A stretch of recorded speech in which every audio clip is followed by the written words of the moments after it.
Are we in a AI bubble and are investors going to be burned badly with the investments that we're making right now?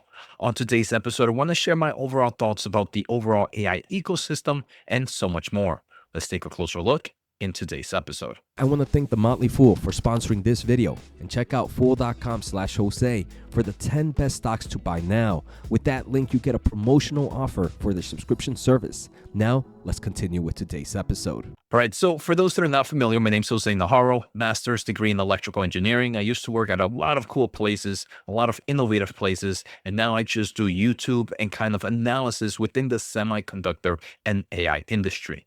And one of the things is I've been a huge investor of companies like Nvidia, like AMD, and benefited dramatically from this overall AI craze. Now, one thing that I am hearing a lot is, are we in an AI bubble? Is the market going to turn around? And I wanted to kind of put all my thoughts down. And I would love to hear your thoughts about the AI bubble, maybe first before listening to my argument and also after listening to my argument. So I would love to hear the comments below. And let me know right now, do you think we are in an AI bubble? So I ended up making this post on X. And if you do have an X account, definitely check it out. _Jose Najarro. Give some likes. Would love the AI algorithm to give me more and more followers on X. But I start off by saying, while I am a super bullish AI investor, I think it's good to see the other side of the investment, right? To see the bearish thesis, because you never want to be blinded by a pure bullish or a pure bearish thoughts, right? When you put yourself in a box, I think that's when you're going to end up losing in the long term. At the end of the day, and maybe everybody views investment differently, I view investments as a probability curve, representing the likelihood of my thesis being correct. And one of the ways you can determine your probability, or the way I determine my probability, is by understanding both sides of the argument and trying to find data to counter those arguments. And financial Twitter, person, Chris, he's followed by a lot of great people and he has a lot of great money. He kind of talks a little bit about some of the points of why there could be an AI bubble.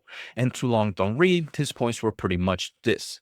Return on investment is far in the futures of the build outs, right? One of the things that we're seeing is these massive AI investments coming in. We see companies like Oracle building massive AI infrastructures with RPOs that are not expected to come out until maybe 2-3 years from now.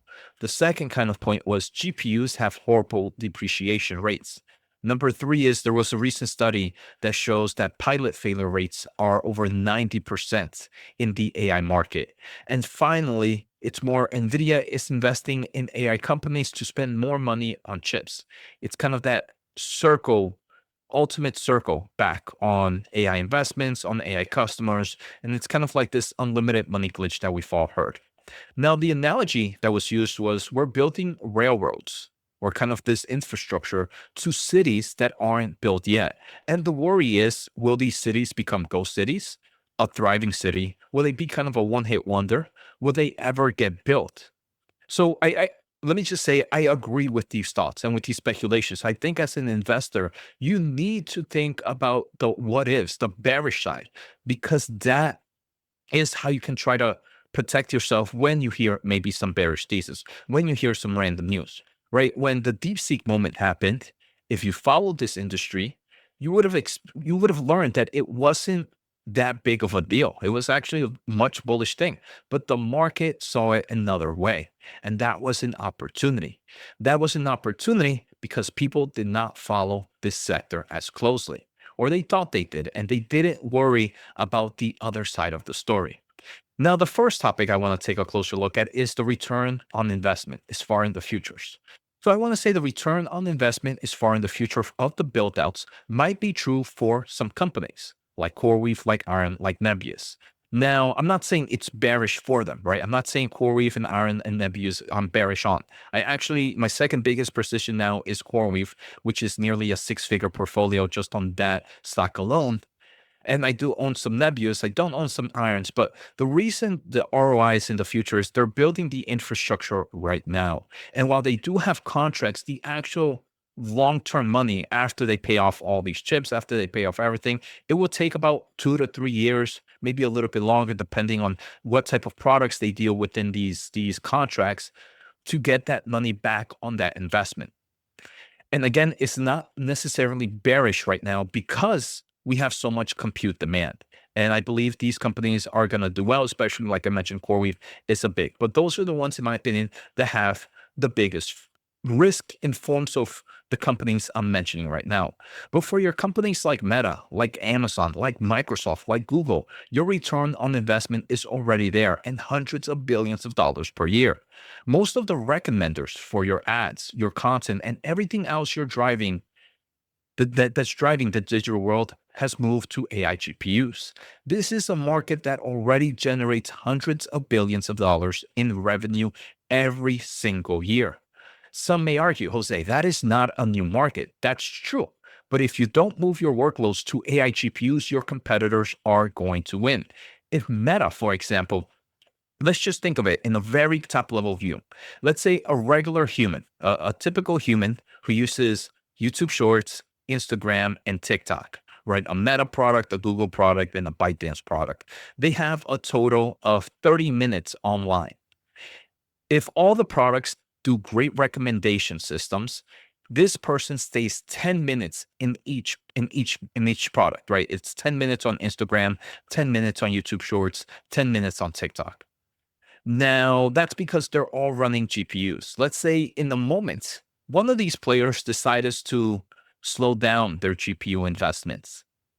The other players are going to continue to invest in GPUs and their recommender systems are going to be better, faster, and is going to be able to maintain that market share. So now, let's say instead of being 10, 10, 10, when everybody was investing on AI GPUs, if one of them stopped, it could be like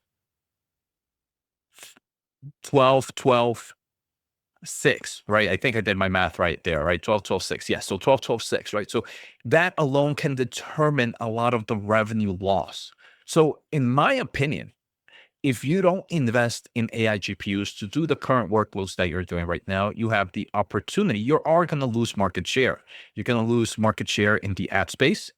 You're going to lose market share in the cloud companies, very similar to, let's say, you have AWS, you had Microsoft, you had Microsoft Azure, and you had Google Cloud. If one of those players stops investing in the AI market, you're going to see negative loss in market share for that one player. So these companies need to continue to invest, especially since right now we know that all cloud players have said the same thing. If they had more compute, their revenues would be much higher. I do believe return on investments on a lot of these big players is happening right now. And these are big players that have amazing free cash flow. Here we can look at the free cash flow of your Meta, your Microsoft, your Amazon, your Google. In the last 12 months, it was over $200 billion. This is after the massive amount of investment they've done on AI infrastructure. They still have plenty. So for me, the return on investment is there. There's no bubble here, and you can still have plenty of money going into this market. I would start to worry maybe once this capex it goes so high that free cash flow starts to get this into like the tens. That's still over $200 billion away. And if you want to get cool charts like this, use my code at fiscal.ai/Jose. They are increasing their pricing, but if you lock in now, you're going to lock into legacy pricing. That is super crucial. This is a platform I use every single day for data, for graphs, for transcripts, and the list goes on and on. Now, the second thing was GPUs have a horrible depreciation rate of 2 to 3 years. Now, there it, I don't know who keeps saying this, right? I personally haven't heard it from any of the main players, right? I haven't heard it from Google, from Microsoft. And to be honest, on February 2025, Microsoft actually announced a new form of AI model called Muse, which was focusing on gameplay ideation. And in the press release, they actually stated that the initial training and validations were conducted on A100s. The A100s were shipped nearly 5 years ago. So 2 to 3 years, and research and developments are still using it for testing new features. Now, I don't think the depreciation rate is horrible or that these chips become obsolete. I think what happens is they're kind of pushed down to maybe lesser projects. Obviously, the more advanced chip you're going to use for your more pressing solution or for your more pressing research and development. But there's always layers and ranking to research and development. Maybe 1 through 3, you're going to use Blackwells. 4 to 6, you're going to use Hoppers. 5 to blah, blah, blah, or 7 to blah, blah, blah, you're going to use Amperes. But these are chips that were still shipped 5 years ago. CoreWeave, during their Q2 earnings on August 25th, mentioned that they are still seeing rent recontract outs on A100s. Again, a chip that was made over 5 years ago. Now, I do believe the return on investments of the chips is dictated when you buy the chips, in my opinion. So a company right now should not go out there and buy the H200 or the H100 or the A100s. You're not going to be making money on that investment. You need to be buying the most advanced chip as quickly as it comes out, and not only as quickly as it comes out, but have it running as quickly as possible. And this is one of the reasons I am very bullish in CoreWeave. CoreWeave gets the most advanced NVIDIA chips in one of the first in lines, but they're also able to put that system online as quickly as possible. And for that reason, you have companies like OpenAI say, look, you got that. I need that right now. Sign me up for a 4 or 5 year contract. So I think return on investment or GPUs having horrible depreciation rates is not an issue right now. Now, number 3 is pilot failure rates, right? That they're extremely high. I would say foresee my answer of number 1. Hundreds of billions of dollars of revenue already came from AI solutions. The challenge, though, is measuring that for investors, as we don't have an individual line.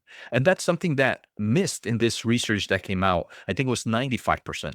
But as an investor, you have to account the various things, right? How much market share are you not losing by investing? That is something you need to include. What traditional workloads have transformed into AI GPU workloads that you're not familiar with? That alone is creating that hundreds of billions of dollars. Now, number 4 is Nvidia kind of doing that round tripping, investing in other companies. And that seems weird. And I can actually agree that the optics of round tripping seems extremely, extremely weird.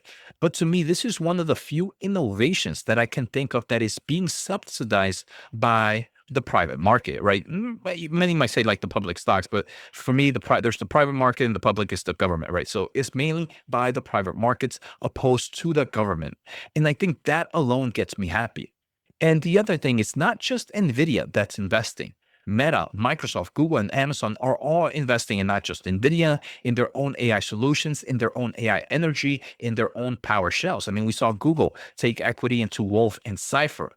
All companies are investing in energy. My point is, if it were just Nvidia doing all the investments, it would make me worried. But it's not. It's all the giants, and all these CEOs have different mindsets. They all have different aggressiveness. They have different conservativeness behind the investments that they make, but they're all doing the same thing, investing in AI capabilities. Now, I do think NVIDIA's investments in companies like CoreWeave and Nebius are more of a protection. It's NVIDIA's way of saying, hey, Google, you keep reducing your dependency on me with your CPUs. I'll make sure the world has other cloud server providers as well, who will buy the GPUs that you don't.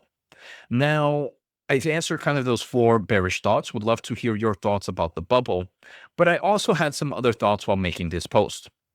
The first thing is, many see AI as just one thing, right? It's just one wave, but it's not. AI, in my opinion, is this massive, massive storm system.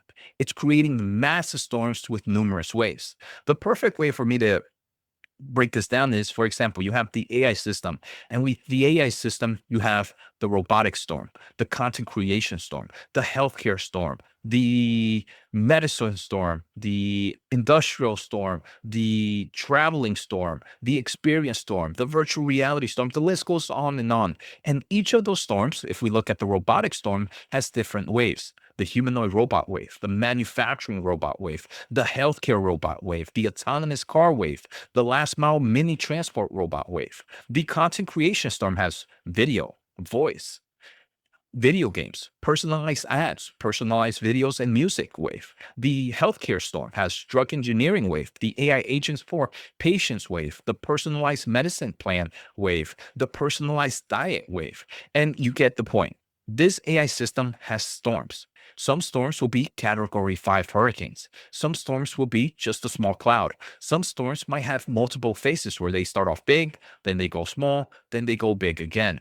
Some will stay a while others might not come anytime soon, but the opportunities are immense. And that's what gets me super excited about the AI market.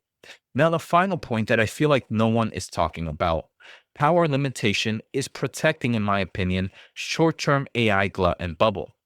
If there were, if there was unlimited power and there was unlimited chips, I think the world would have overinvested. But this limitation of power prevents the world from giving literally a blank check. You can only build so much. So, those are my thoughts. I do want to end with the following. I also think that the stocks that I own could be biased. I believe I focus more on companies that have revenue, that have cash flow, that have a nice market opportunity in the short term. However, I also think that some stocks are overvalued, and I believe some companies have a higher risk of failure. I'm not willing to pay 100 times for PE ratios for a networking or optics company. This market make many seem like geniuses simply by picking any AI infrastructure or AI chip company and seeing massive returns in 6 months. However, that won't last. And my hope is that I hope I'll be able to suppress my greediness and avoid making those bad positions in my portfolio. What you pay does matter, but understanding the opportunities that I talked about also is important for the data when looking at the bearish thesis. So those are my thoughts. While I do believe there could be some bubbling in certain stocks, I think this whole ecosystem is just getting started. So I hope you guys enjoyed today's episode. Take care, have a good day, and see you all next time.